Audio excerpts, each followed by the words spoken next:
selling your car, and I'd like you to talk about the process of how you prepared yourself, how you put your car out there on the market to be sold in the U.S. when you're still living in Mexico.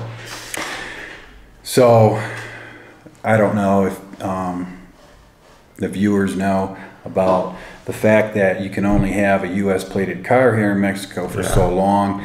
So at a certain point, if you're going to become a permanent resident, you have to get rid of your car. So that prompted us to get rid of it.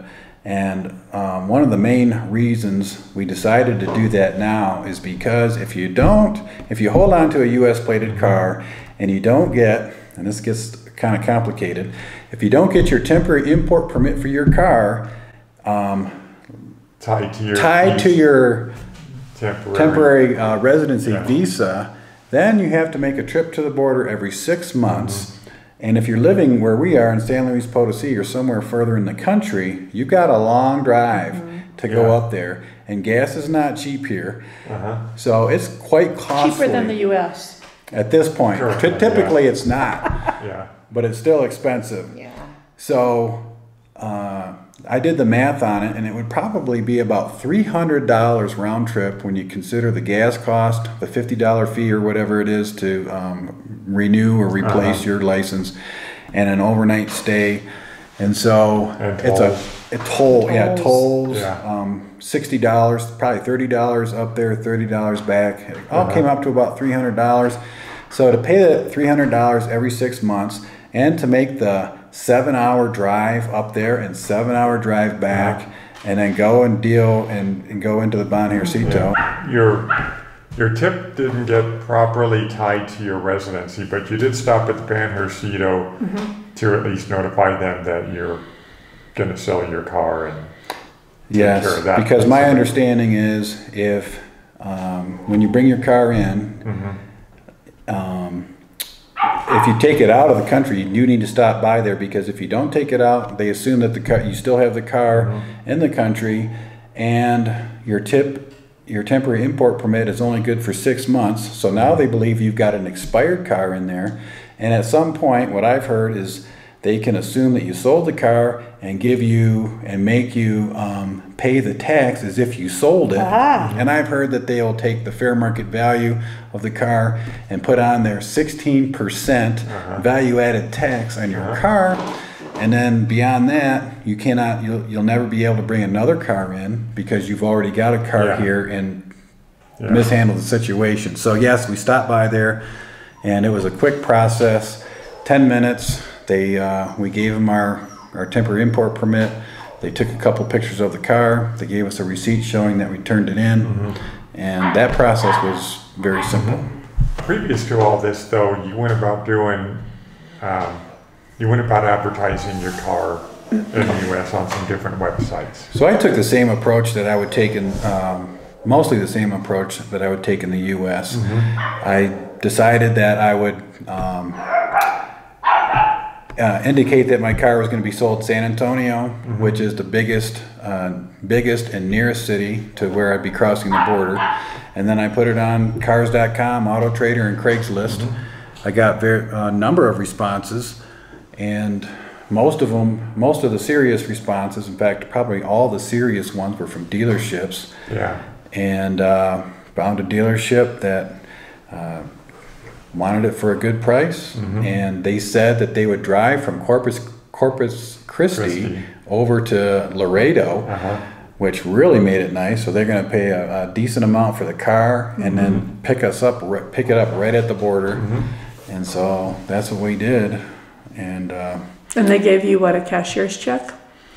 They gave, no, it was just a check from the dealership with the dealership's name on it. And then you checked with your bank to make sure that it was... Everything's gone through fine. So was it all like take a picture of the check and submit it? And So I did the mobile deposit on my phone. So I just, right after I got it, I took the picture, and, within a half hour, an hour, it said that it was accepted. So that wasn't a problem. So that turned out really good that, we got a decent person to buy it. We didn't have to deal with an individual party that we didn't know from Adam. Yeah. That who knows, you know, I mean, we would meet them at their bank and we would have to do the process differently, but dealing with a dealership that had been established for a while, that had good reviews, had good communication with the agent there that did the deal, it worked out well. I mean, the big part was getting that car, and then also getting up there, because our temporary import permit was expired, but to get, they have a safe return program, Ritorno Seguro, I think is what they call it, where you can go down to a government office, tell them you got an expired temporary import permit, give them information, fill out some paperwork, and then they'll give you a pass to get up so you don't have to run the risk of getting in trouble. And so you did that? No. No.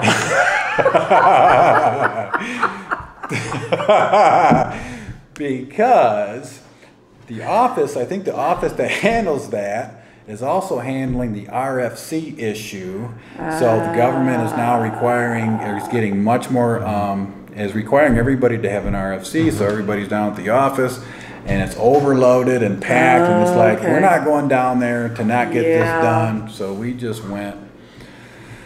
So the reason that we brought our car down here was, well, we had a dog who unfortunately passed away a month ago. We had him 11 years, but that's beside the issue. So we had a dog, we had a computer, we had things that we wanted to bring down here, more things than we could put on a plane.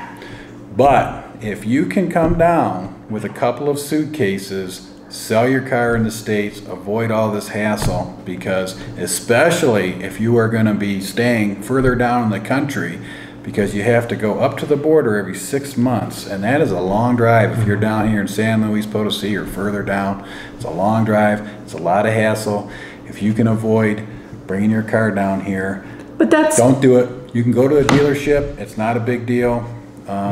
Other than the financing part, if you can buy it in cash, I would avoid that whole thing if you can. but I wanted to say something here. You don't, if you've got the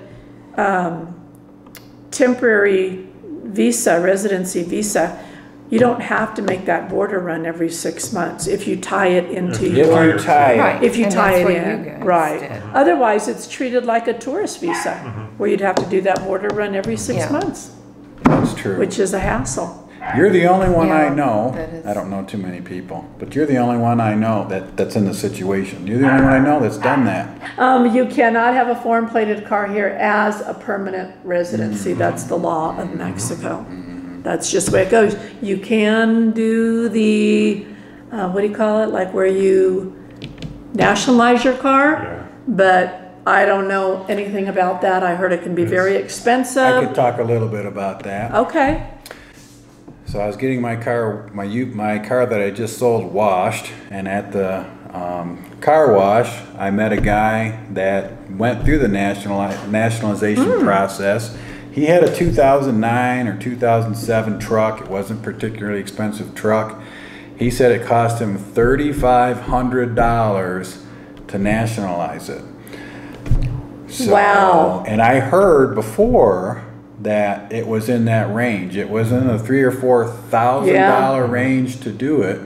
And I also heard it was kind of a complicated process. Yeah, that's Not what I too heard sure too. about that. Because you can't do it yourself. You have to hire an importer to do it. Right. That said, all this I heard is changing.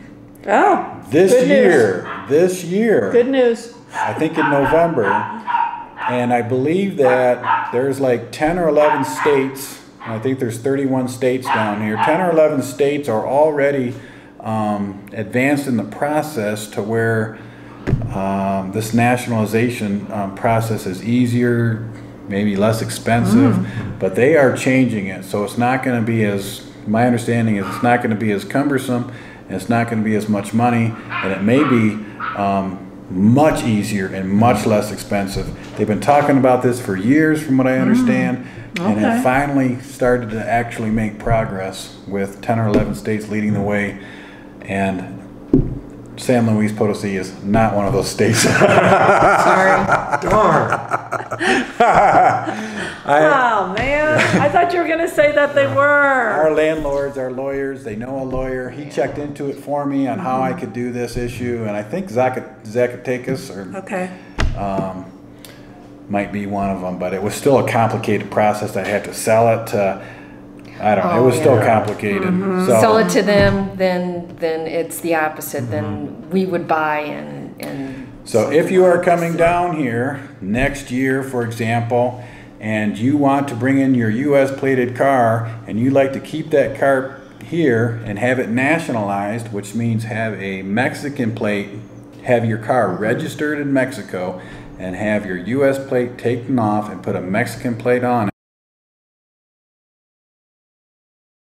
That process, that cost may be far easier than it is today. So that's the information that we wanted to share with you. We thought it would be informational for sure because, you know, temporary people that do bring their car in will need to drive their car out to the United States to sell it. And so Jeff experienced this, and so did Kathleen. They just recently went through this. So we wanted to, you know, explain that to you. Is it worth it? Is it not worth it? From the two travelers in Mexico, as always, What they did. bye guys. Bye.